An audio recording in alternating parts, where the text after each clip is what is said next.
So it creates that bedrock on which we can now debate further on. And so with, like, of course,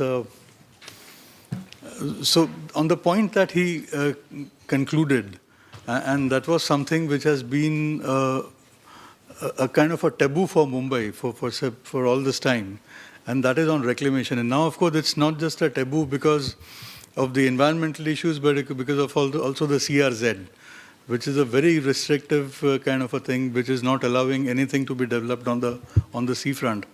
But the whole idea is, and to take the bull by its horn from the outset, is there a time, or perhaps is the kind of the development that the city has seen in terms of population growth, in terms of the concurrent urban problems that we are facing, which are increasing by the day.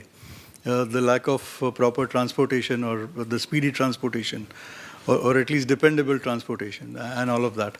So, and the pressure of the proliferation of the slums. And in fact, whatever we have been witnessing since 1995-96, ever since the SRA was brought in to make Mumbai slum-free, we are now in a situation where we are having more slums than ever before, and which are growing by the day. So given all of these unchecked problems that the city is likely to encounter in the future, do you think that we need to create extra space? Because we are a linear geography, and whatever development that has happened to the north has been much more worse, if one may say, barring the example of a Navi Mumbai, which looks really well planned. But if you go to a Ulhasnagar or a Bhiwandi or someplace, they are much worse off than the worst of the suburbs in Bombay. So maybe just an open question to everybody. And even before that, if you want to give an overview of your thoughts on the maritime dimensions of Mumbai to begin with, and then address the issue. So we can start with, I think, the senior most person in the room, Mr. Suktankar. Please, sir. Actually come here more to listen to than maybe contributing in terms of ideas, because I do realize and appreciate that we have not looked at the marine aspect so far as Mumbai is concerned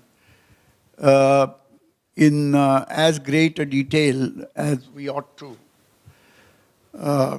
Much of the opposition to reclamation, etc., has been a legacy of the CRZ, and every time there has been any talk of reclamation, people have been opposing it mainly on environmental implications of it. Secondly, the cost of reclamation and the land which is going to be created as a result of reclamation.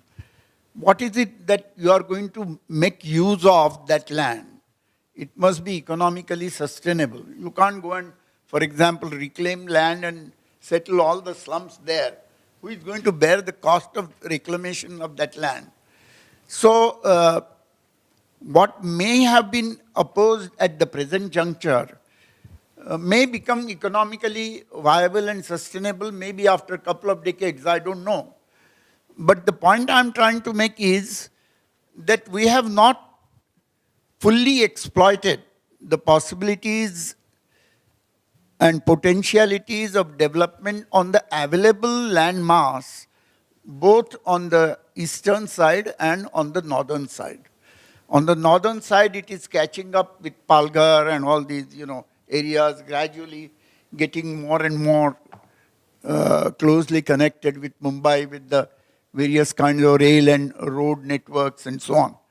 But with the construction of the Trans-Harbour link, for the first time probably the Konkan, or the eastern part of our state will, or eastern part of the land vis-a-vis Mumbai will come up for development. Therefore, whether essentially reclamation is the answer, I personally have my own doubts as of its timing today. Maybe later on, whether it Whether it will become economically viable and sustainable, I don't know as of now. So the point I'm trying to make is that some of these aspects must have already been looked at by when you prepared your revised development plan. And I think, in fact, it is a delegation from Netherlands which had come and placed some proposals about reclamation, etc., etc., and how far they were looked at and scrutinized by your committee or by the planners, I don't know. That you may have to throw light on as we go along. So I would have liked to hear from Admiral Chopra, no? You are there. About what you consider as lost opportunities. And that is what really we have to consider in terms of the future development of our city, and what are the lost opportunities which we can capture even now in the near future, maybe a decade or two. And that is, in fact, the time span of the revised development plan. So let us focus on what are the lost opportunities, how far they are economically viable or are going to be viable in the next couple of decades, and how to go about trying to exploit them to the maximum possible extent. So that should be, I think, the focus of the discussion according to me. Thank you. I think I agree with you entirely, because that is why the first round table is actually on missed opportunities. And I think we are all waiting, because many of you have been involved with Mumbai's development, and you probably have a better idea of what the missed opportunities were. As far as I'm concerned personally, I think, though you've correctly said that one of the reasons behind not reclaiming further land was a mixture of cost and environmental concerns. The fact is that we are terribly constrained for land at the moment.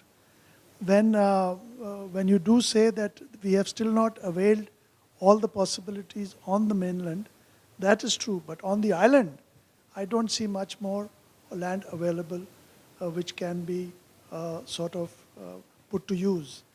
In fact, as I'm sure Dhaval and Mr. Jha will highlight, that the debate on the development of the Eastern Harbour, the portlands, was basically a debate whether we should redesign all that without reclaiming or with reclamation. And even now, the answer is without reclamation. That side of the harbour is neither affecting any immediate activity in fishing or in slum clearance or any of the other issues. And yet we hesitate to reclaim land. We are also fortunate, which as most of you would know, to have very shallow seas around us. Right up to 100 miles outside, up to Bombay High, the depth of sea is reclaimable by engineering practices which are available around the world today. So hypothetically, there is no end to what we can reclaim. It is costly, undoubtedly, but it was always costly. When the British did it 200 years ago, it was as costly relatively as we would do it now. When the Dutch are doing it in Amsterdam, and we'd like to hear from the Consul General, it is indeed costly because you have to get earth from somewhere and you have to dig somewhere. But we can't let cost sacrifice our future, especially since we are spending a vast amount of money on other things of immediate nature, nevertheless, but without an eye for the future. And I think most around the table who've had experience would agree that we keep sacrificing our future for the immediate present. And for those of us who are interested in the future of Mumbai and of our children, we have to look at the future. And sometimes we need to spend money for the future and not just for the present. And I hope, I'd like to, I think, of course, the floor is open, but is there anybody around the table who thinks that reclamation is a bad idea? And if it's a bad idea, why?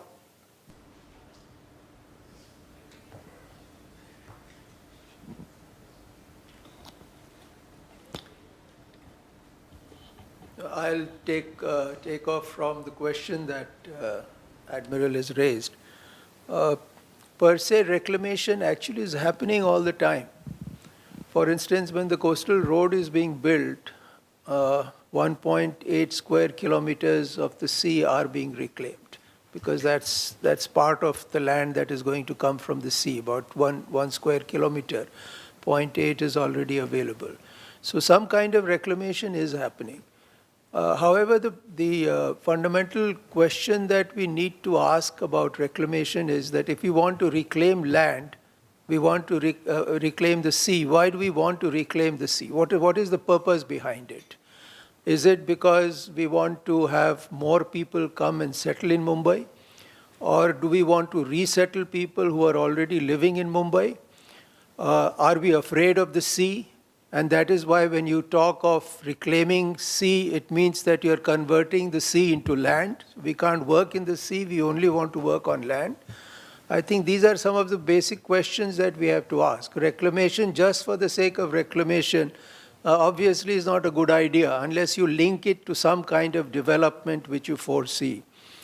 As far as settling people in Mumbai is concerned,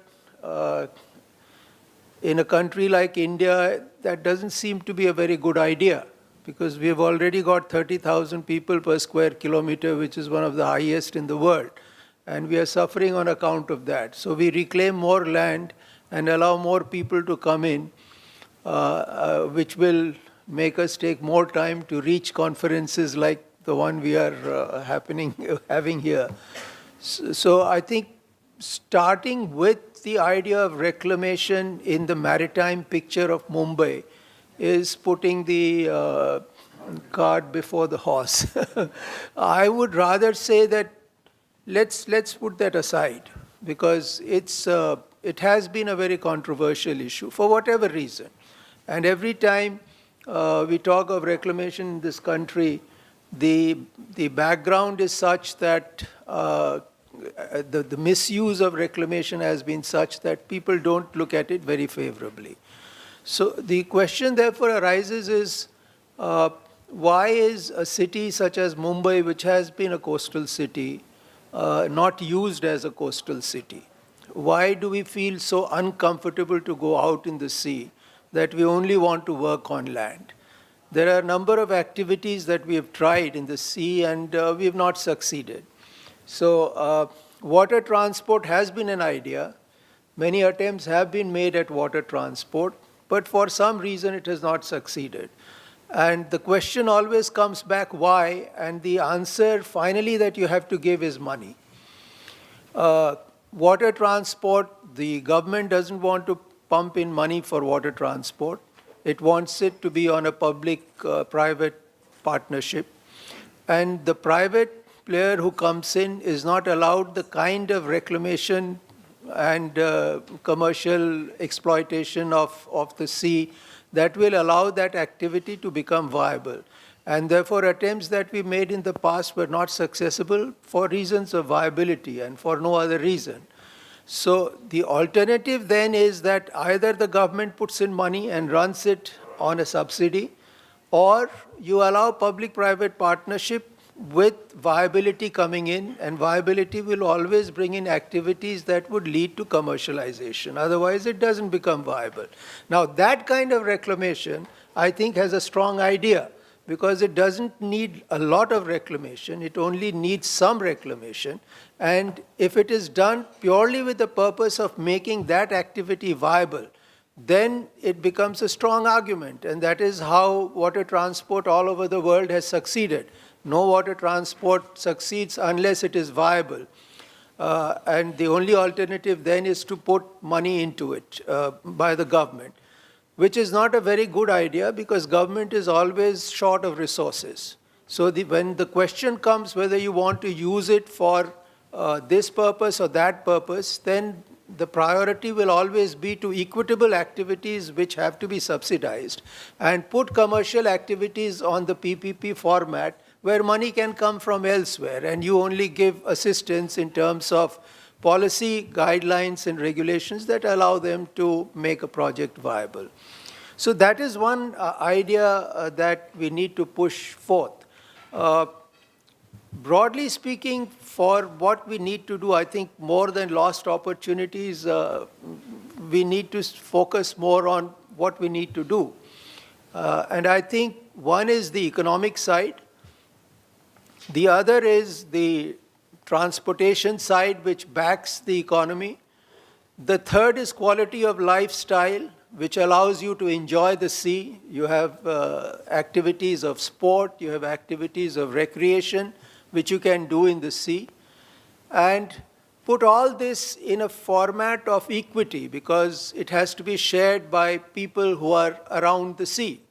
So no one should feel that we are left aside, we are not involved, and therefore the inclusiveness of any policy will always be something which we will have to look at. So these are the broad angles from which we have to approach this question. Now, as soon as you do that, the question is who does it? Now, is it Government of India which comes in?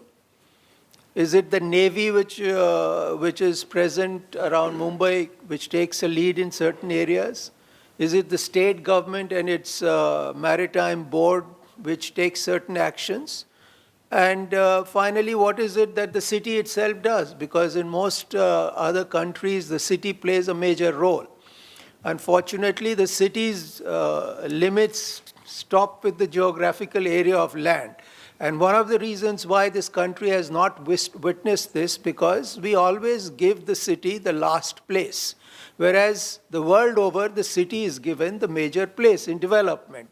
And that is why globally, action is becoming city-centric, whereas here, I think even in the region of policies and action, it is still not city-centric because of the hierarchical place that the city gets. So we need to then divide whose responsibility is to do what. And if we are able to put a template around these factors, I think we will have a picture which then will take us forward. In terms of lost opportunities, I think there is very little that we can talk which we have done in terms of what the coastal city ought to have done. So the futuristic is more important. I think the past is behind us. That is how I would like to put it. Thank you, sir. And in fact, Dr. Jha has been very, very closely associated with the long-term development plan 2034 of Mumbai, of the BMC. And so there is a lot more that Just you can to add bring on in. that angle, Sure. I think what sir mentioned is absolutely right, because this was an aspect of development plan which we were discussing, and we found that in the past there was no mention of these activities within the development plan. And after all these delegations came and gave us ideas, the question at which we really struggled was what is actually the role, because the development plan essentially talks about land use plan. This is the sea. And what is the sphere of activity which the city itself can do within the sea? We found that much of what needs to be done in the sea is beyond currently the scope of the municipal corporation. Even if you go into the municipal statutes, the Mumbai Municipal Corporation hardly talks about the sea, whereas it should have. So what we have done in the report of the development plan, that we have written out 2 pages on the coastal activities that need to be done, and that there are many players, and the municipal corporation is willing to participate and play along with whatever plans the others develop. And if they allow some scope to the municipal corporation itself, the city is prepared to play its role, because it is an important area that needs to be tapped with its full potential. This is already mentioned in the development plan. But have you looked at 2 potential opportunities, as it were? one you referred to yourself, and that is the recreational part. And the second is tourism development and seafront, and in terms of, for example, cruise travel and, various kinds of things are there. So tourism and the potentialities for creation of new employment opportunities around that kind of activity. And thirdly, of course, is the entertainment, which is closely connected with the first, that is recreation and so on. So perhaps the potentialities in these areas where not too much of reclamation is required, but fortunately whatever land has now more or less become surplus for the Mumbai Port Trust can be recycled into use, which will promote some of these ideas and enable us to capture some of the lost opportunities. I think that brings us to Mr. Apurva Parekh. He represents Hafiz Contractors firm. And in the run-up to, and in the frenzy that the news of the MBPT opening up at the Eastern Water Board, they were a very major contender in the design, and which I think they lost out to a design submitted by Mr. Bimal Patel, who has done the Sabarmati riverfront development in Gujarat, and which is right now at the PMO awaiting final clearance for implementation. But since we spoke about things that could be immediately achieved with or without reclamation, and especially in terms of the first opportunity that is likely to come by in terms of the eastern seaboard development, I would like to know your thoughts on what is a good way that the city can benefit from it. Good morning, everyone. Okay. So, first and foremost, I would like to address one of the important questions, which was discussed like some while back, is why do we require more land for Mumbai? Now, there are two aspects. It's the same reason why Navi Mumbai was planned. It's the same reason why British did it several years back. And if you look at today's Mumbai, there is a tremendous pressure on the infrastructure. There's a tremendous pressure on housing, and there's a tremendous pressure on real estate. I think Mumbai real estate is one of the most expensive in the world. Why? Because the dearth of land. That's the biggest issue. So actually, when you start considering economic issues like, the cost of reclamation, and if you look at the pockets of slums which are actually existing in the most precious parcel of real estate, it all starts making sense. And that was the premise when we entered the competition for redeveloping the MBPT land for the Eastern Waterfront. That's what we are saying, that cost of reclamation is fundamentally offsetted by the super high cost of the real estate, and it could be then used for variety of activities which the modern cities get instant access to. Like say, for example, a very simple thing like parks. We don't have parks. Like, a very good example of, the recent development next to the Sea Link toll, the beautiful park which has come around. It's all reclaimed land actually. But the way you see the young people using that park, the youngsters of Mumbai, the professionals, everybody using, it's so nice to see the entire thing which has come out. Now, that sort of thing Mumbai requires all across. We have very small municipal parks which are like, maybe 10,000 square feet, 1/4 acre, half an acre, maybe 1 acre. But sprawling parks next to the ocean, which actually allows us to experience the sea, are not there. Now, on the western coast, because of the coastal road, one great thing is going to happen is it's the integration of the reclaimed land with the parks and the roads and the freeways and the interchanges and the exchanges. That's going to happen on the western coast. But on the eastern, we had actually proposed a beautiful scheme that, you can reclaim something like, 500 to 800 to 1,000 acres of land without much hassle in terms of costing, and it's all, offset by the cost of real estate, and get real estate players and have a tangible scheme. But in addition to that, there would be certain, other activities like parks and, amusement parks. We need, things like, aquatic centers. We require those kind of things. So those things could potentially come around. There's no place for that right now. So there shouldn't be even like an iota of doubt that why do we require land? We require land desperately. And to accommodate all the world-class amenities, which when you travel abroad, you see these beautiful amenities, you experience them, you buy tickets to go to these sea worlds of the world and experience these amusement parks. But most of the people have not been there. They have not even seen or experienced what it's like to be there in that those beautiful landscape gardens which Singapore has now, the beautiful arboretum, the beautiful bird parks, which are all on the reclaimed land. So these kind of things, I have the opportunity to go and see them, but a lot of Mumbaikars don't have opportunity to go and see them. So if we have land, we can reclaim it, we can create these sort of amenities and features for the city, which will then transform the city. It's just not world-class infrastructure you're talking about. It's not just this freeways we are talking about. We are talking about a host of activities for the citizens. And it also brings in top tourist dollars to a city like Mumbai, which I think is one of the missed opportunities. In fact, I won't say it's lost opportunities, missed opportunities. There are opportunities. There are not missed. They are pretty much there, even today. It's just that we have to recapitalize them. It's not that we've done something fundamentally wrong, that these opportunities have gone away. No, it's not like that. They are still there.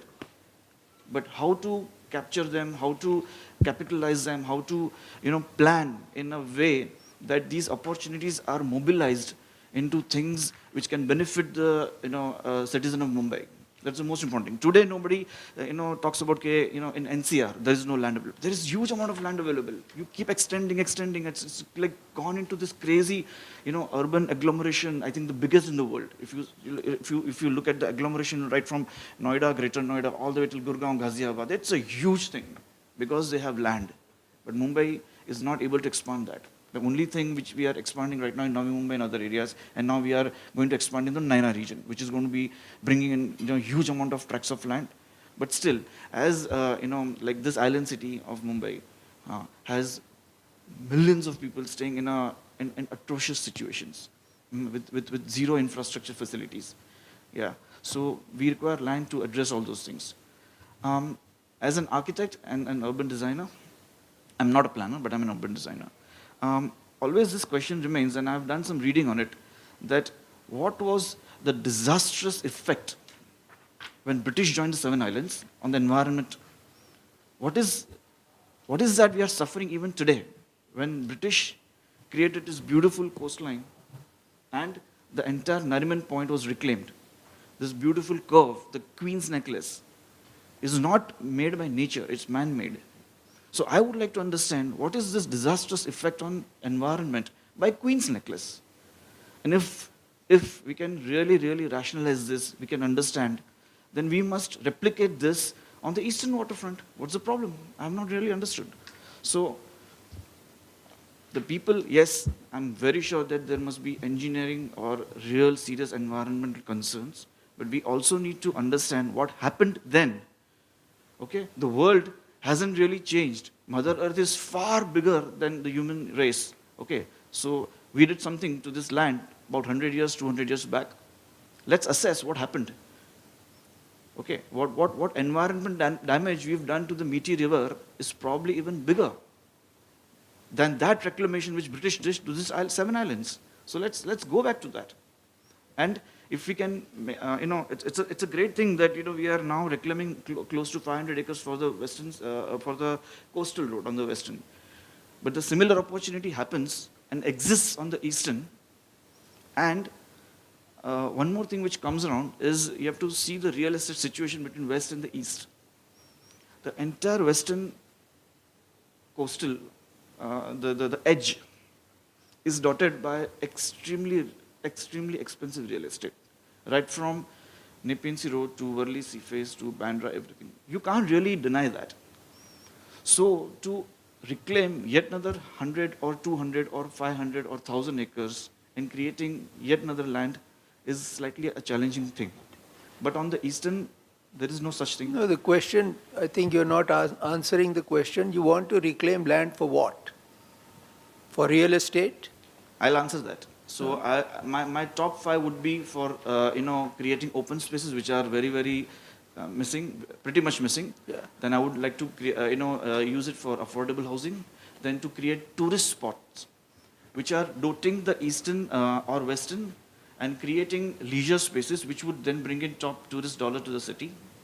Create institutions and create a financial center, unlike BKC, which can then really act as a global financial center, a magnet for bringing in, multinationals. Yes, we have multinationals in Mumbai, but we don't have to the level which we would like to enjoy, like Hong Kong, Shanghai, and Singapore are milestone years ahead of Mumbai in getting the multinationals. So these are the 4 to 5 important aspects which a reclaimed land could bring in. And this is something where we require the reclaimed land.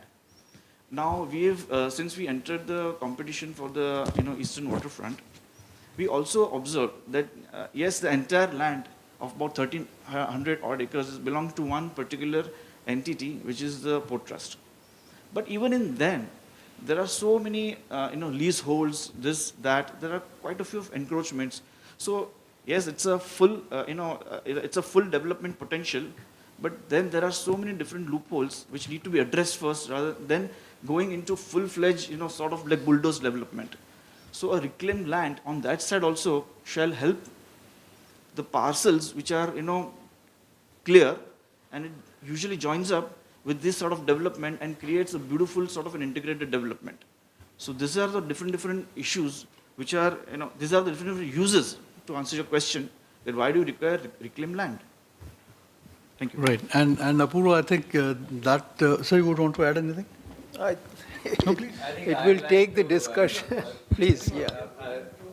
There's not only one point, but when I came here, I came with a particular mindset.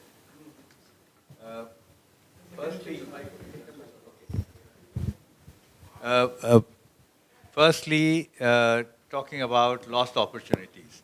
The only, if the opportunities are totally lost, there's nothing to talk about. But what we can do is look at the lost opportunities to see the lessons learned. So I'll just list them quickly. First is, let's talk from about 47 onwards. The first requirement was to make Mumbai livable. Mumbai was livable in the 40s and 50s, and gradually every factor which you consider as a livable city has declined, whether it's schools or colleges or parks or beaches, or all these things make a city livable, and we have neglected livability. In 40s, we could swim at Back Bay. I learned swimming at a Back Bay pool. Those pools were destroyed. You could swim at Juhu Beach. Now you dare not. I mean, you won't die by drowning. You will be asphyxiated. Warsaw Beach was a pristine beach. Malad was really very, very nice. So whether it's beaches, whether it is transportation, the suburban system was usable in the 40s and 50s. We have neglected improvement of the suburban rail system. The trams were there. We threw out the trams. Trams were a very livable and usable system. Buses were everywhere. The bus system is losing money. So livability is one aspect. The second is infrastructure. We had water supply. That is, the availability of water has been addressed by having more and more dams, and that's been a very good job done. If you look at the water supply system at Bhandup, it's a really world-class system. But the infrastructure for supplying water has not been maintained. It took us 40 or 50 years to make a tunnel from Hanging Gardens to here, and that was a big struggle. Water supply pipes have not been replaced. the corridors which were allowed, which should have been set up, not done. We got a very good opportunity when the mill lands came. We just squandered that opportunity. That was the time when we could have laid a north-south spine for power supply, water supply, roads, logistics. If there had been the Tulsi Pipe Road already existed, that's become an abomination now. So all these opportunities were lost. And what is the lesson to be learned?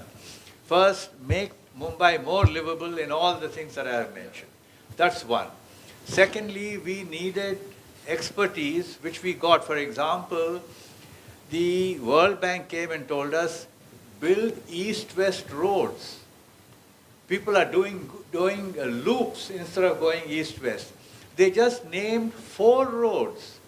That was the SCLR, the JVLR, the across Mundum, and the one across Dharavi. The only road which was done for the first 10 years was the across Dharavi. JVLR took another 10 years. The SCLR took another 20 years. And these were simple roads to be built. And these were just 5 kilometers. We lost. So next thing is east-west connectivity. Then the other lost opportunity was parks. We just encroached on parks everywhere. Even if you take Azad Maidan, it's encroached from all sides. Why is the press club allowed to encroach on Azad Maidan? Similarly, the parks which were all over, we have not looked after. So first is livability was a lost opportunity. Now livability should be the first priority in any planning which should be done. The next thing is, we're talking about reclamation. Whatever reclamation was feasible and economically viable was done during the British days. The Americans came and helped us because they had lack of work during the Civil War. They came and reclaimed it here. And that's how the entire Mumbai port waterfront is American reclamation done economically, and it was done quickly. Similarly, the 1920s, the reclamation done in Churchgate, very nice. They created the Queen's Necklace, and that was the right place to stop. Now, further reclamation, according to me, is a non-starter. Just please drop it entirely from your agenda for the following reasons. One is, reclamation is viable if you got land, the water depths of 1 meter, 2 meters, 3 meters, 4 meters. But beyond that, it's not viable for one reason. And up, if you look at the map of Mumbai, which I brought along, I think it's not yet been this. If you look at the coastline, up to the 1 meter line or 2 meter lines, the reclamation has already been done. And those days, they didn't have GIS and GPS, but yet they had a very good idea of the depth of water, and that reclamation was done, and I think that should stop. Why do we need more land? We already got 1,000 acres on the eastern side from Vadala to Sassoon Dock, which has been available since 1990. Last 30 years we have not used it. Now, why create more land when we've got 1,000 acres here to develop? Therefore, the one problem with reclamation is it affects drainage. And drainage in a monsoon type of climate is vital. The first thing you do when you do any kind of development is area drainage. If you don't have area drainage, you will have calamities every year. And the drainage which was set up in the 40s and 50s was adequate for that time. Moment you reclaimed BKC, you created a huge drainage problem in Kalina and Bandra. So therefore, BKC should not have been developed the way it is without allowing sufficient drainage area. Sufficient drainage area has been allowed in Navi Mumbai, Because if you look at every place, there are holding ponds at Vashi, Nerul, CVD Belapur, Koparkhane. There are ponds have been deliberately left. At least I think that time they had a good survey. If you look at the map of Navi Mumbai, there is the Parsik Hill and the water comes down Parsik Hill and it had natural channels leading to the creek. Those were left alone. They must continue to be left alone because that is why you will not have floods in Navi Mumbai. Whereas here, by having slums on Nepean Sea Road, in Worli, why should there be flooding in Worli? Can you not allow drainage of 100 meters from the sea? You got floods.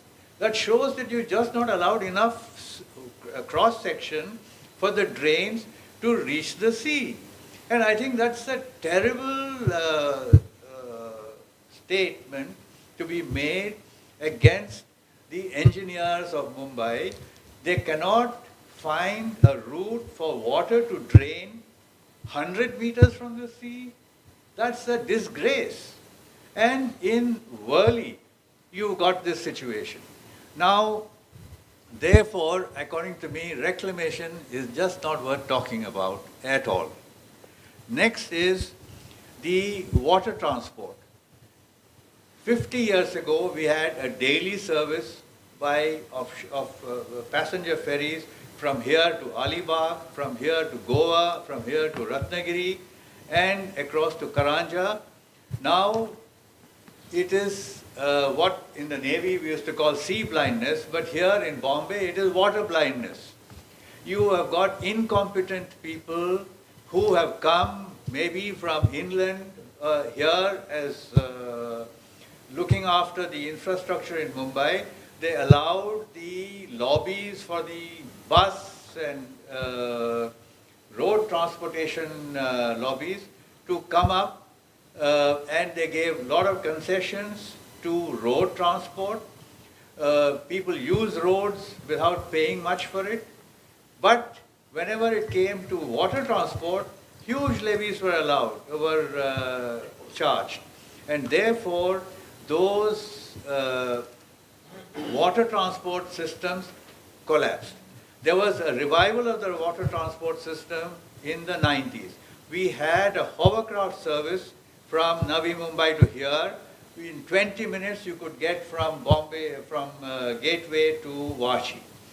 There was, instead of expanding that to CBD Balapur and Nerul, what was done was that they were denied a small pontoon at Gateway of India. That was a disgrace that they were not allowed to have a pontoon. And they were always there were one small pontoon was being shifted around and there were placed restrictions. So that system collapsed. A hovercraft service on the west coast started. They had a fire. I don't know who started it. But can you imagine having a fire on board a hovercraft? I mean, I don't know what that should have been, sabotage, I presume. So therefore, that collapsed. We had a service from here to Goa in the 90s that was incompetent because whenever you have a water transport system, a seated transport world over can be a maximum of 4 hours. Nobody can sit in a sea-going vessel for more than 4 hours. And that was a 7-hour trip from here to Goa. Everyone was seasick.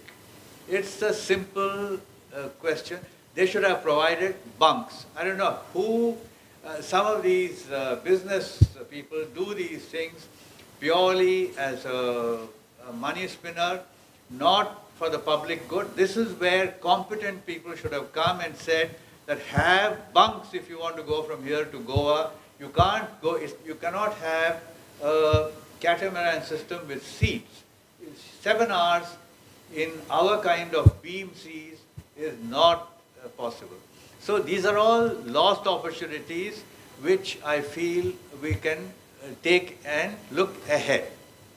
Now looking ahead, firstly, the 1,000 acres which has been identified, in fact, let's face it, the port declined from the 1990s. As soon as containerization came, Bombay was not suitable for containers.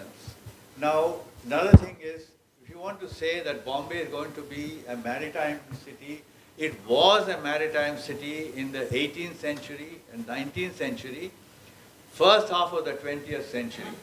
From about 1960, Bombay port was definitely in decline, and I don't know why we talk about Hong Kong, Shanghai, and Singapore, which has got nothing similarity with Bombay. What we should talk about is New York and to some extent London.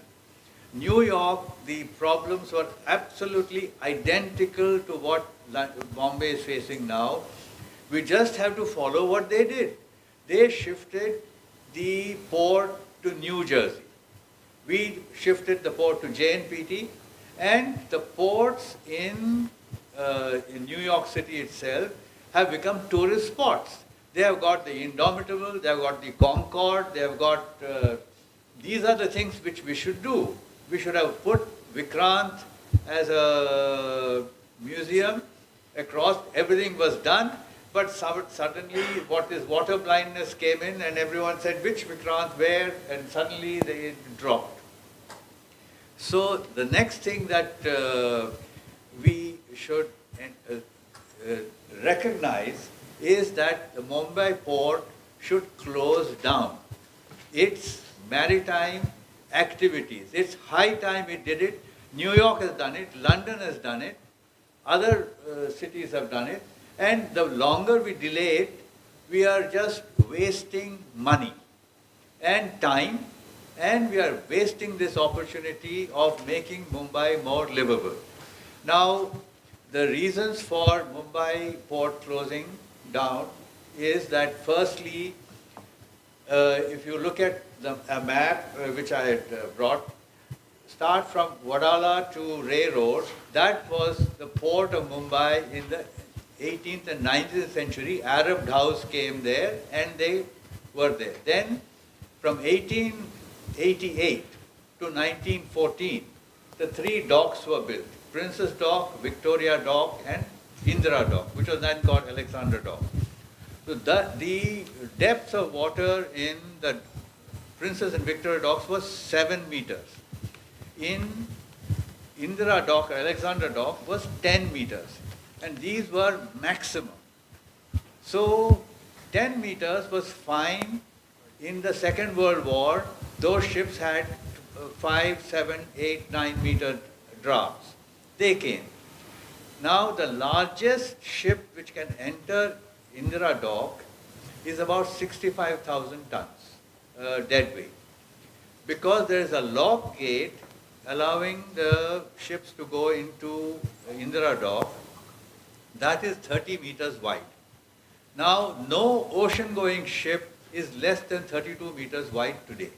Because the Sir, if I may just intervene here, because I think we will be running out of time for this particular session. And I think what you brought up right now was the very question on whether Mumbai port should continue its operations or whether it should wind up. Is I think such a debate that we can have one more roundtable on that itself. Right, okay. So I'll just be, So, I'll absolutely. Be brief now. I'll be brief. Yeah, so please. Mumbai port, the largest ship it can take is 65,000 tons. The smallest ocean-going ship is a Panamax, which is 82,000 tons. So forget Mumbai port as far as ocean trade is concerned. The ships which go to Jawahar Dweep, that is the oil terminal, they are also too small.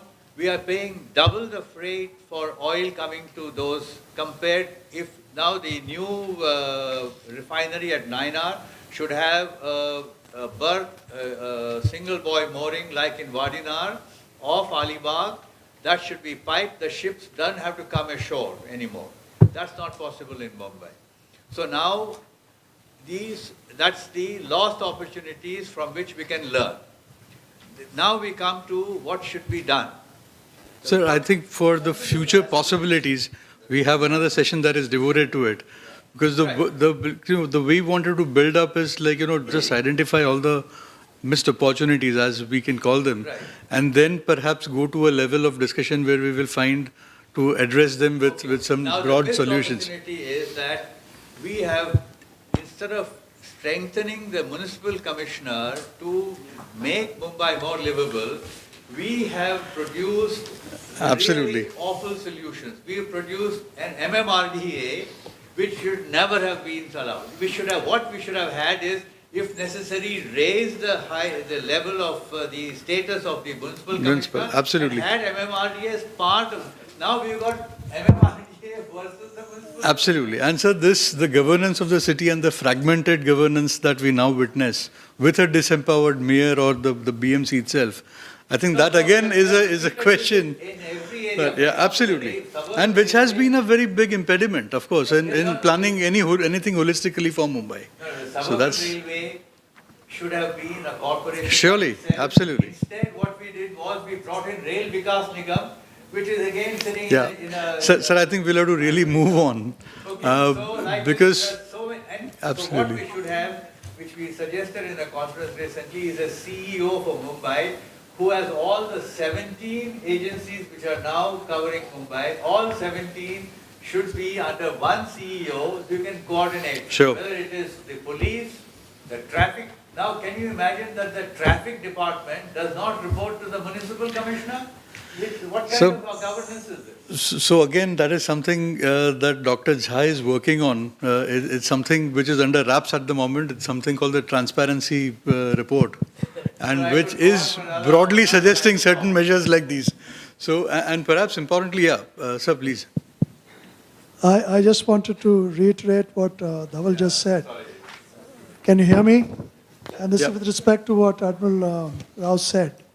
As you can see right in the beginning, there is a divide about reclamation. Yeah. There are many who think that reclamation, not reclaiming in the 60s, 70s, 80s, and 90s onwards, has been a missed opportunity.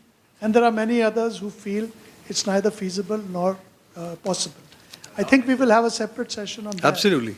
But the other issue, which is also keeps coming up as far as missed opportunities is concerned, is the structures of governance which we have fleshed out over the years. And I think in the session as we build up, maybe in the third session, which if all of you are here, you could recommend ways that we could sort of rectify that, both in terms of Surely. information and governance. Yeah.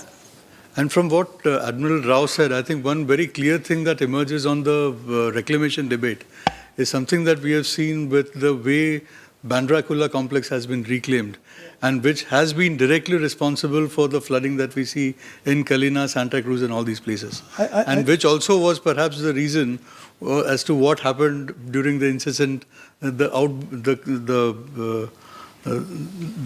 burst that we witnessed on 26th of July. In Chennai. On 5th of July, yeah. Same in Chennai. So exactly. So perhaps that is one thing that we need to watch out for. And I think there is one, before we go to the government representatives, and I think the shipping industry, there is one very important stakeholder whenever we do anything or think maritime, and that is the very large presence of the Koli community, which is going to be directly impacted by whatever we think in terms of development from the maritime perspective. And we have with us Mr. Mangela, who is a representative of the Koli Samaj of Bombay, and I think the All India Koli Samaj, if I am not wrong. And so, aapse please, some of the problems that you have encountered, or what you think have been the missed opportunities for not just the Kolis of Mumbai and the fishing community, but by and large for the city itself over the years, please. Ji. It is undisputed fact that Mumbai's indigenous communities are our Koli community. Over a period, our community's issues. Summarize it instead of reading. Okay. So far, whatever policies are been drafted, it is drafted without consultation or not giving proper importance to the community by and large. So we have suffered much till today. Even if you go through the development plan of 2034, our fishing and ancillary activities has been replaced by natural area and all. Even demand of fisheries jetties or amenities, it has been not provided for last 25 years. We are staying here for generation together, but no amenities has been provided in many fishing villages. 2011 notification, special provisions has been made for Koliwadas. It should be marked as CRZ 3, but not yet done. So we are facing many problems. Although we are indigenous community, government attention is nil, I may say. So I will request this meeting that whatever paper I have submitted be part of this minutes of this meeting.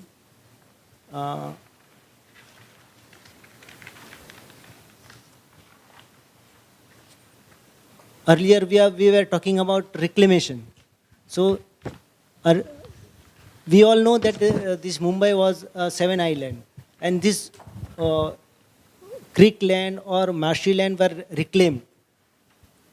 During on that land we used to fish during the monsoon season, but now all the opportunities of fishing activities on those land were closed because of this reclamation, and we have not given those reclaimed land. It has been used for commercial purposes, and whatever Koliwadas has been there, it has been grabbed by builders lobby through various schemes or through various projects and all.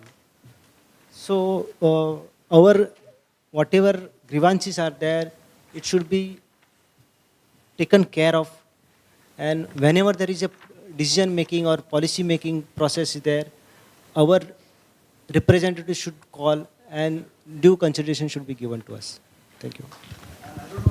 Even if in the DP consultations that the BMC had, was there any delegation that had also come from the Koli Samaj or? All delegations came, but there is nothing specific which we have provided which goes against the interests of the Koli community, because there were two communities we were always worried about, and these were indigenous groups. But positively, there are many other things which the higher levels of government have to take, and they have to use those lands for those purposes. So putting, say, areas under the zoning of natural area, there are certain indigenous activities that are allowed there. What cannot be allowed is any kind of commercialization of that land, which must be kept open. But I'm sure the activities that the Koli community wants would be permitted on those lands. What is the reason? What is the reason for changing the fishing and ancillary activities to natural area? Natural areas are areas in which you can do fishing activities. The reason was that those areas should not be used for any commercialization. If we want to construct jetties and all. A jetty is an activity that you can take up, because the jetty is going to be right at the shore, right? The fear seems to be, this is my conjecture, that if you gradually allow more and more FSI and real estate kind of development in those areas, then the fishermen will get thrown out. That should not happen. And I think That is the main anxiety of the fishermen. First of all, whatever fishing activity they are doing should be allowed to be done. It should be encouraged. It should be strengthened by inculcating better technologies, etc., etc. That is first part. Then their habitat should not be lost. That is the second anxiety which they have. And the biggest threat they seem to feel is that real estate will gradually swallow them. And I think these are very genuine concerns that surely must emanate from the indigenous population of the city. And Admiral Rao wants to... I think the Koliwadas were demarcated and they were treated as gauthans, and the municipal rules did not apply there. Now, really speaking, they should have welcomed the municipal infrastructure into the Koliwadas for water supply, building regulations, etc. Right now, no building regulations are followed in Koliwadas. They don't get the support from the municipality for water supply and sewerage, etc. So they are really living in the 19th century quite often. They should upgrade themselves, because the income from fishing is very good. The turnover in Sassoon Dock is 3 crores per day. We are buying fish at 500 rupees a kilo. Therefore, they are economically viable, but they are not improving their own lot because of various social reasons. And secondly, some areas which were not Koliwadas have been encroached on by Kolis, like for example, Machimar Nagar was not a Koliwada. Why were they allowed to come there and set up a huge slum opposite Badwar Park, which was a good beach? And there were swimming pools, etc. there. There was a good use for the citizens. They came from the eastern side of Colaba. They came and encroached onto this area in the late 50s and 60s. This is not a Koliwada. The Koliwada should have been properly demarcated. The municipal corporation should not have allowed encroachment of Kolis into non-Koli areas. And the municipal corporation must help the Koliwadas to upgrade themselves. They must have more water supply, which they don't have. They must have proper roads and proper, for example, no fire engine can enter a Koliwada now because the roads are too narrow. There is no proper sewerage there. These are the things which I feel Koliwadas should do, and not only try and remain in the 19th century. Sir, for growing needs of the family, people will definitely look after the spaces. When Mumbai itself wants for development lands, then why can't fishers or Koli, they can demand for the other Koliwadas? No, Mr. Mangela, I think you'll do us all a very big favor. If you can spell out what exactly are you looking for in the future? We are all aware of the Koliwada past, of the Kolis. But you know, in various places, I think the discussion, I think you will understand me, is one is, do you want to be frozen in time in the status quo? If not, and I'm clearly you don't want that, I'm not saying that, but if you do want to sort of take the community into the 21st century, what is your vision, and how does that vision integrate with the larger citizenry of Mumbai, which is beyond the fishing community? So we are ready to go with the development. We are ready to go with the development, and it should be integrated and sustainable development.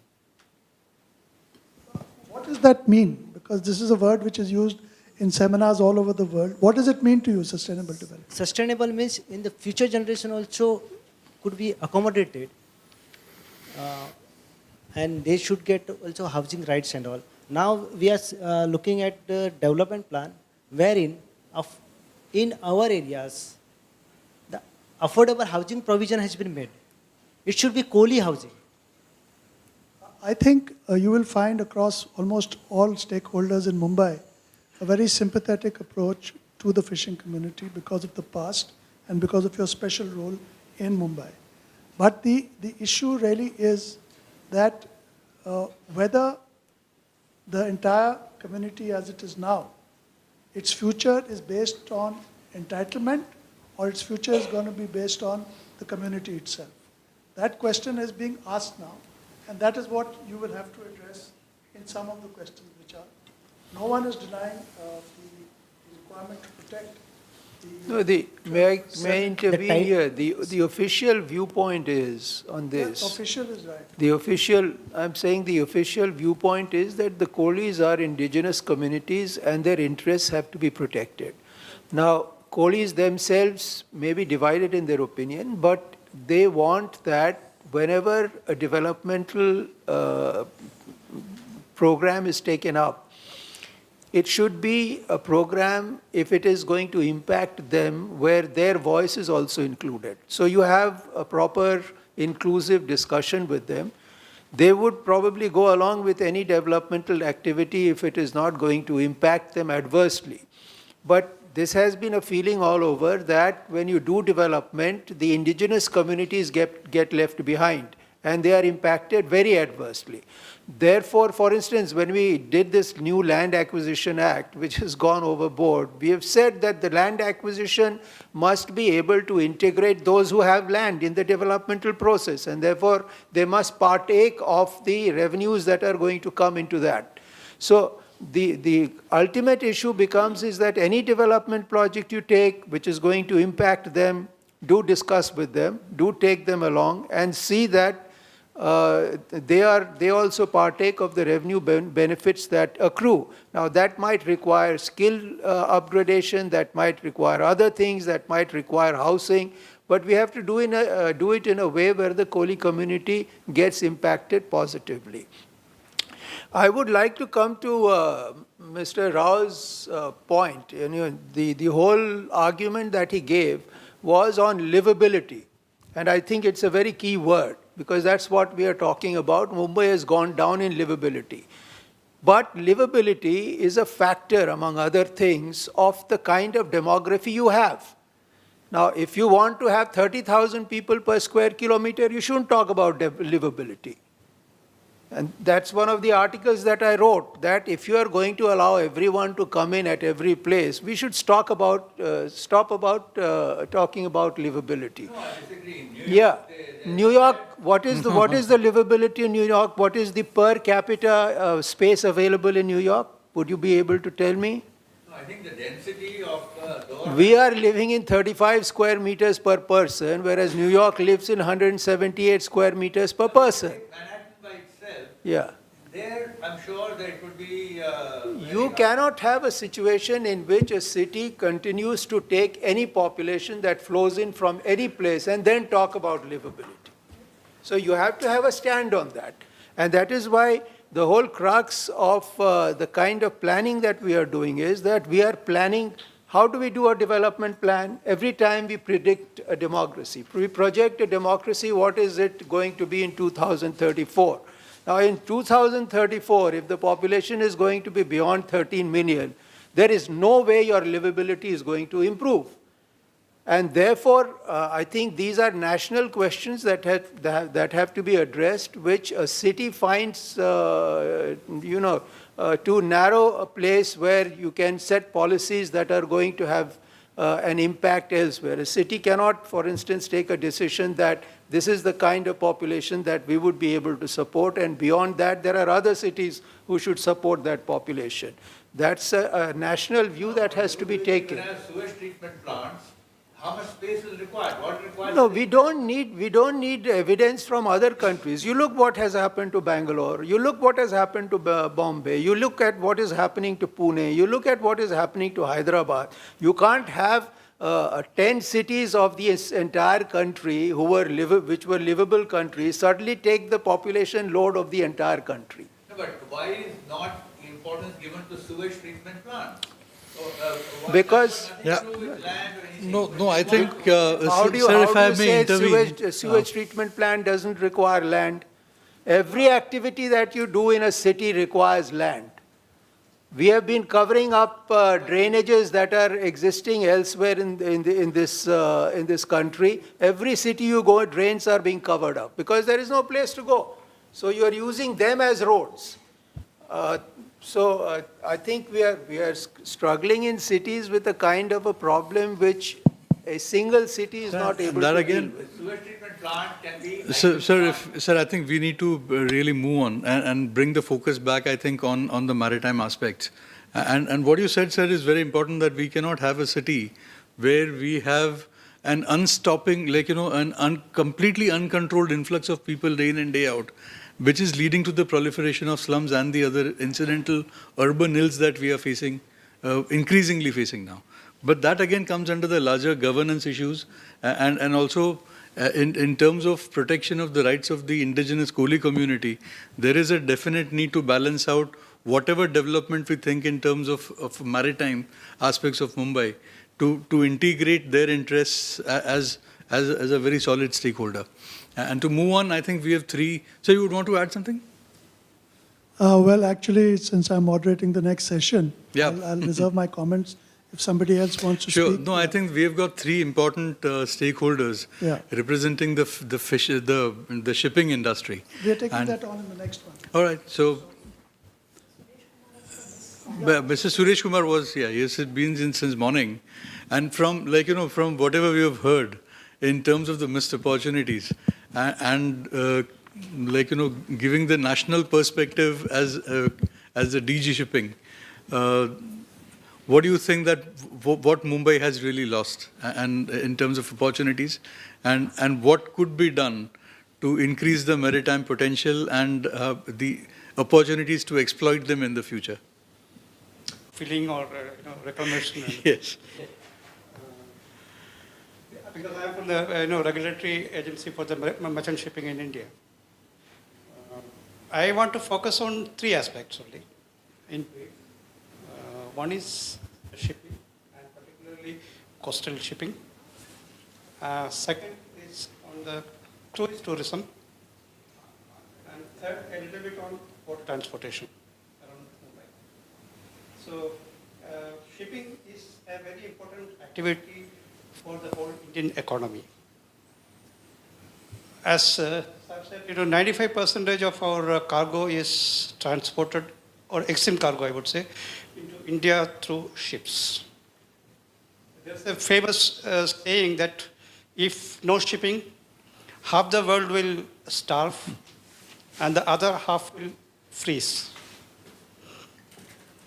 So that's the importance of shipping. But somehow, our shipping in India, especially coastal shipping, I would say, is still in a nascent stage. It's a missed opportunity. My friend Livability will speak more about it later. We have about 12.75 million GT, 18 in the world tonnage, and about more than 900 coastal ships. But coastal shipping is in a nascent stage. When I say coastal shipping is the movement of cargo along the coast. In India, we are moving only 7% of the cargo through waterways. Rest are about not 93, I would say 92% is moving through rail or road. A little bit less than 1% may be moving by air. So majority is moving by road, and this is congesting the entire roads all over India. So our priority is to a modern shift of cargo movement from road to seaways. Yeah. I said it's only 7% now, and this modern shift will decongest the roads to give you a better one. Thank you very much. So there are a number of advantages for the coastal shipping. One is it's a less, fuel efficient. It doesn't require any of the land. It's moving through the sea, and its pollution compared to the road, it's only 1/5. And by decongesting the roads, you will reduce the fuel consumption, and the fuel consumption for the coastal shipping is much lower than what you want for the roads. But despite all these advantages, the coastal shipping has not developed in India. Right. What are the reasons? Some reasons are, there are a number of reasons why coastal shipping did not develop in India. Many of them are policy matters, taxation matters, duty issues, and tax issues.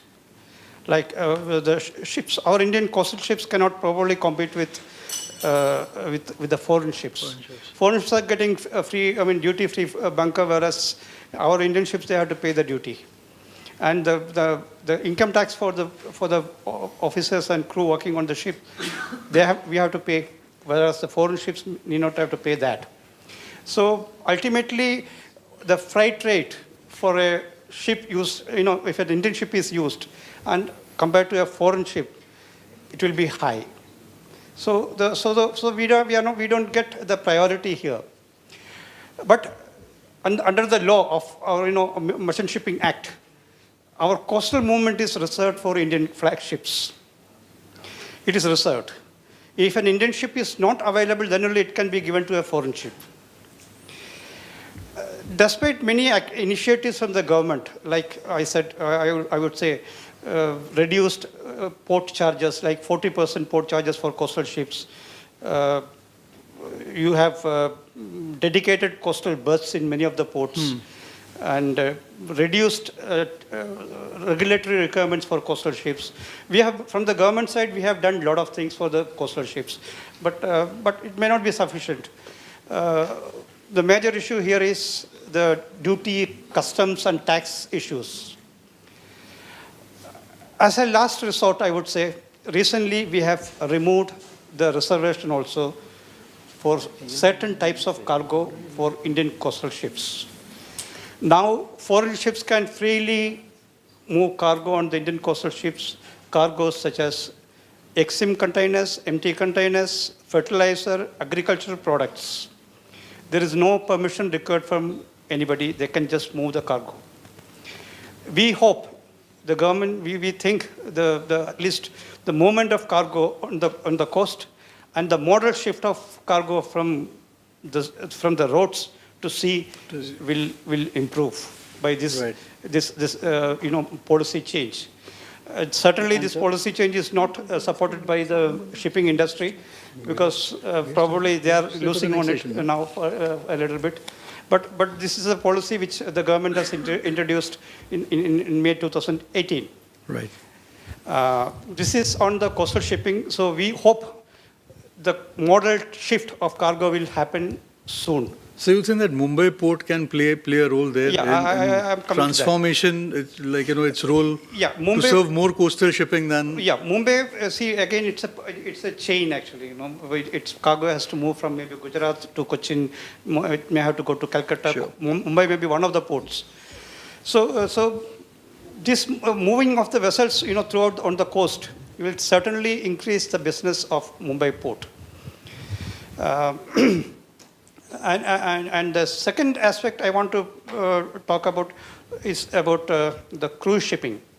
Again, it's a lost opportunity for India and particularly for Mumbai port. Where do we stand in cruise shipping? We don't have many cruise ships under our flag, just one ship, I would say, which is going to start operation maybe in the coming week from Mumbai to Goa. Goa, yeah.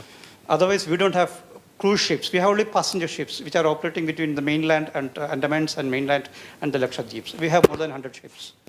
But cruise ships, we have only, at the moment, one. But cruise shipping is a huge industry. And we have missed that industry. And Mumbai has missed especially. Yeah, what are the reasons? Can be a great destination. I would just mention some of the reasons and what we are doing from the government.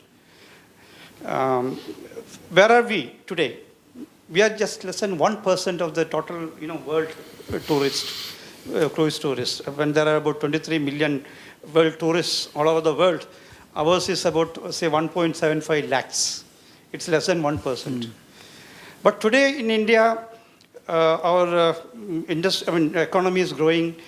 The disposable income of our people are there. That's increasing. People are more turning into leisure tourism, and there is a huge scope for cruise tourism in India now. And here, the Mumbai will be one of the ports where they will get a major business. Right. Because even in the previous also about 30 to 40,000 people out of this 1.5 lakhs, I am saying about 6 ports all around India. The Mumbai port got about 35,000 passengers. We are expecting this to increase from this 1.75 lakhs to 40 lakhs, maybe in another, say, 10, 15 years. And at that time, what Mumbai Port Trust will get, it will be an enormous business for the Mumbai port. We expect in the next, say, 10 to 15 years, this may increase to, the number of jobs created may increase to about 2.5 lakhs, and the business will be around 35,000 crores. Of which Mumbai will get a Mumbai will get a big chunk. very good portion of this business. So thank you very much, sir. I think we'll have to wrap up Yeah. here.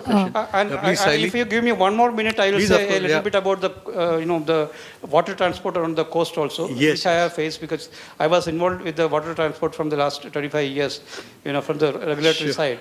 Please. Even these aircrafts which were operating between, Nerul, Navi Mumbai, and I was involved in that. Why did they stop? Because there are no jetties. When we talk about, I am not in favor of, this reclamation, but I want these jetties to be built. Even the western side, the overcraft which was brought here could not operate because of the main issue was the jetties. Even today, the jetty is an issue for the transportation on the western side. Even Borivali, I heard there is a coastal regulation and they are not permitting to build that jetty on that side actually. The jetty is the construction of jetties is a major issue. Number two, I would say, there are a number of agencies in Mumbai looking after this kind of water transportation. MMR, DA, that side in Mumbai, Mumbai Sitco, MSRDC, I mean a number of agencies. I mean, it will not work like that. MMB here in Mumbai, Maritime Board, that will not work like that. There has to be a separate independent agency. Like I would say, a good example is Cochin. They have a water metro corporation now, who is looking after only the transportation. Let us make a water metro transportation, Authority, an apex body or something, yeah. So Sure. I would suggest these two aspects. One is jetties and a separate entity, independent water transport. entity to look after the water transportation in India. Thank you very much. Because I don't have time, I could Thank say you. more on this. Thank you. I think this is very effective. Dhaval, I'm Saili, I work with ORF, and one aspect I think which we should bring in this discussion, especially when we are talking about lost opportunities, is the involvement of other cities. There are several cities and several countries which actually want to join hands with us on several projects, but they actually, if you talk to them, you'll realize that systemically we are not geared up to really welcome people from outside. So we have a Consul General of Netherlands here. And, as a journalist, I remember, on several occasions, Netherlands has come forward, whether it was to do with flooding when the dikes were talked about, during the when the Mithi River flooding happened, we were talking about dikes and Netherlands had come forward to kind of talk to us. Nothing happened. Even during the Coast Road, we had them come forward and talk to us, but nothing happened. And I think they are working with the MMB on some projects now.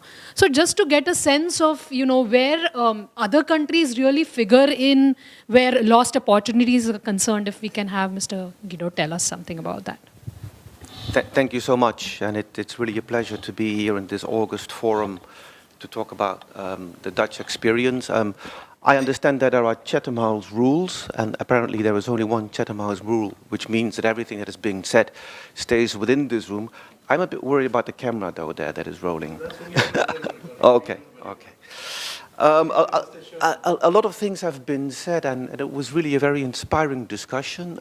Being an outsider and having only lived in Mumbai for 2 years, I'm not sure whether all the subtleties of the discussion around this table I understand, because there are many things, I guess, that have been discussed. For example, the position of the Kohli communities, but also the livability of the city. I'm not sure whether I understand all of it. There are just a few random thoughts. I think that if you look at the Dutch experience, we're talking about port-led development. Rotterdam and Amsterdam are port areas. We used to be, the Netherlands, we used to have the largest port in the world, Rotterdam, until I think the 1990s when our Chinese friends took over. I think that the port of Rotterdam at this point in time is the number 5 or the number 6 largest port in the world. But we have doing pretty well when it comes down to port-led development, and as much is also acknowledged in an excellent report that was written recently. Actually, it's a strategy, it's the Sagamala strategy, where you see that the Ministry of Shipping is kind of reflecting on various experiences that have been taking place in the Netherlands, in Amsterdam, in Rotterdam, but also in China. So if you look at port-led development, we've been doing quite okay. Now, the two most important ports that we have in the Netherlands is Amsterdam and Rotterdam. And if you look at the development there over the last, let's say, 30, 40 years, you see what also has been discussed around this table, that the port activities as such have been moved from the city centers towards the outskirts of the cities. I think Mr. Rao just mentioned that the port of Mumbai should be closed and should be focusing on different other activities. I wouldn't, want to comment on that, but we have seen in the Netherlands that there was a shift of core port activities from the city center to the outskirts of the city, and also reclamation took place.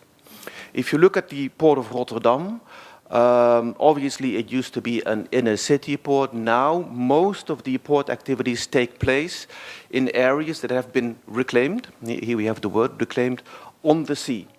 And what our government did with some measure of foresight, I guess, is they decided to reclaim in various stages. So first we had the Maasvlakte number 1, which was a big expanse of land that was reclaimed on the sea that gradually had been developed into a port area. And what is very important is that it was a multi-stakeholder approach, whereby the municipal government, the state government, the central government, but also business decided to work together to establish a basic infrastructure that would attract port activities. Now, Maasvlakte number 1 has already been filled up, and now we're working on Maasvlakte number 2. Maasvlakte number 2, I think the development of that started in the 1980s, and at this point in time it is developing, but it's not entirely full yet. And it has also been designed in such a way that the activities that are taking place there can be adjusted. Previously, we were thinking about, let's say, just regular port activities. Now, Maasvlakte number 2, this reclaimed land, might be used for activities in the field of energy transition. So I think that when you plan, you should have a multi-stakeholder approach, but also a certain level of flexibility to change according to, let's say, economic or geopolitical developments. I just jotted down a few things. Again, if you look at port-led development, you need to have the technology. You need to have the technology to reclaim land. I think that reclamation technology is there. There were some concerns voiced here about the sustainability, the environmental impact of reclamation. I think that some of these concerns are real, but I also think that the Netherlands has proven over the past period that there are various technologies of dredging and of reclaiming that actually try to spare, if you will, the ecology as much as possible. So technology is important. The second point is the economy. I already alluded to it. You need to have investment. You need to have buy-in from the government at the various levels. You need to have buy-in also from businesses. One of the things that struck me here is the element of governance. It was mentioned various times. I think that was also Mr. Rao or the gentleman sitting next to me who mentioned that if you look at the way that the Mumbai or the Maharashtra area is governed right now, you have various stakeholders that might be working together, that might not necessarily be working together as well. I'm trying to, to be diplomatic here. I think that there is one thing that we've learned in the Netherlands over the last nine centuries. You may know that approximately 1/3 of the Netherlands was reclaimed on the sea. So 1/3, that's a lot of territory. I think that we have approximately 40,000 kilometers of territory in the Netherlands. If you go to the Netherlands, you will very often actually see ships navigating above your head. But the point is, we have been able, over those 9 centuries, to reclaim so much territory by working together, by making polders in a, let's say, multi-stakeholder inclusive manner. We actually also found out a word for that, which is poldering. I guess that the word polder is familiar here. It's just a different name for reclaimed land. And we made a verb out of it, and poldering means that you discuss with the various stakeholders for such a period as is required to reach a consensus. But reaching the consensus as such is not the only thing that you need to do. You need to follow through. Once you've come up with a plan, then you actually need to implement it. So governance is extremely important, but on top of that also political will. Once a consensus has been reached, then all the stakeholders, once they've given their commitment, should also be willing to implement. Now, again, I hope that this will not be going, what I'm going to say right now is going to leave this, this room here, but I think that in terms of planning, India is extremely well equipped. I mean, the Saga Mala program is an excellent strategy. The paper as such is impressive in terms of its level of analysis. The plan that you've been working on, I think the spatial development plan until 2030, I haven't read it in its entirety, but I've read parts of it. It is an excellent, excellent analysis. The thing is what we are going to do next. Who is going to follow through? Is there a possibility to create this critical mass whereby all stakeholders at one point, having discussed a certain issue in a holistic way, are they willing to actually follow through and implement on it? There, as an outsider, don't quote me on this, I think that there might be still some work to be done.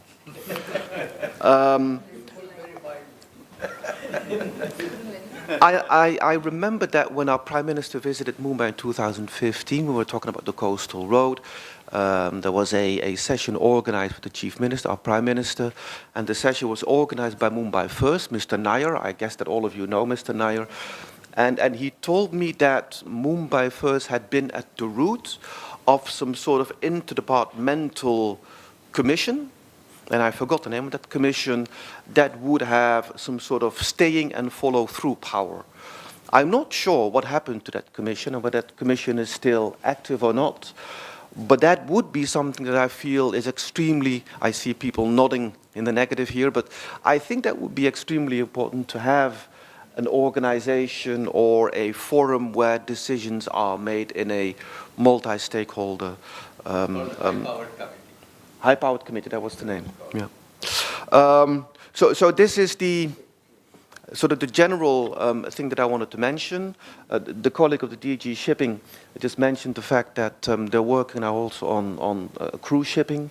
I'm happy to mention here that the Port of Amsterdam is very active in looking at possibilities to link up with the Mumbai Port Trust to see to what extent they can provide their technology and their expertise for developing cruise tourism here to Mumbai. So we're already involved in that.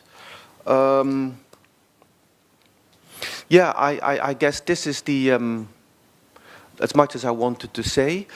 Maybe wrapping up, the Consulate General will continue to work in the area of port-led development.